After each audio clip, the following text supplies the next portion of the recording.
তবে জুলুমের মাত্রা তৃপ্ত হয়েছে।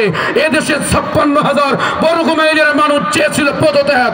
আল্লাহ আওয়াজ থেকে সিদ্ধান্ত নিয়ে বলছে শুধু পদত্যাগই শেষ নয়, আমি আল্লাহ বলছি দেশ ত্যাগ করতে হবে। একটু পা বাড়াইলেই মনে হতো দেশটা বাংলাদেশ মুসলমানের দেশ না, এ দেশটা নমরুদের দেশ হতে চলছে। উপজেলায় ছবি, ইউনিয়নে ছবি, মাদ্রাসায় ছবি, স্কুলে ছবি, ছবি আর ছবি। অথচ রাসূল বলছেন আশাদ্দুন নাসি আযাবান ইনদাল্লাহিল মুসাউউরুন, যারা ছবি বানায় আর যারা ছবিকে ভক্তি করে, ভক্তি দেয়, উভয়ে জান্নাতি না জাহান্নামী? কথা কয় না মুসলমান? উভয়ে জাহান্নামী। তাহলে আল্লাহ, আমরা চাইছিলাম জনগণ সবাই মিলে পদত্যাগ, আল্লাহ কইলেন পদত্যাগ না, আমি আল্লাহ আরশ আজিম থেকে সূক্ষ্ম কৌশলে আমার স্পেশাল ক্যামেরায় দেখেছি পদত্যাগ দিয়া শেষ নয়, বরঞ্চ জালিমদেরকে দেশ ত্যাগ করতে হবে।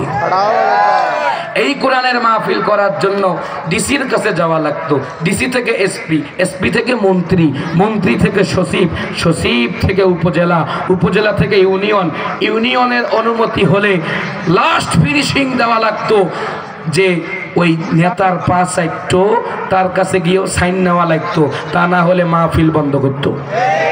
আপনারা যদি আওয়াজ না দেন বুঝবো আপনারা ওই তরিকার লোক। হয়েছে কি হয় নাই? দুর্নীতিতে গোল্ডেন প্লাস, অর্থনীতিতে সর্বনাশ, রাজনীতিতে অস্থিরতা, জনগণের মাথা ব্যথা, নেতাদের গরমে অশান্তি আদ চরমে, আল্লাহর উপর আস্থা নাই, হানাহানি চলছে তাই, নারী নীতির সবলে সব গেল বিফলে, তাফসীর বন্ধ করে 44 ধারা জারি করে, টুপি দেখলেই রাজাকার, পাঠিয়ে দিত কারাগার, পিলখানার হাহাকার, সীমান্ত বর্ডারে নির্মম মার্ডারে কত সব ফালানি, বিচার তো মানিনি, হেফাজতের সমাবেশ, লাশে লাশে ভরল দেশ, মিডিয়া সব পরাধীন, গণতন্ত্রের দুর্দিন, আল্লাহু আকবার জিন্দাবাদ, কোরআন মানলেই মৌলবাদ, কত রঙের ভঙ্গি, সত্য বললেই জঙ্গি, ঈমান গেল, আমল গেল, শিক্ষা গেল, সংস্কৃতি গেল।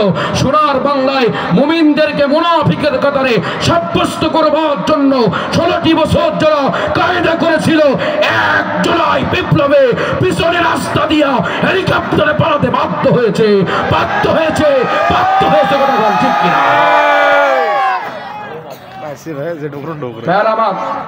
তাহলে জালিমরা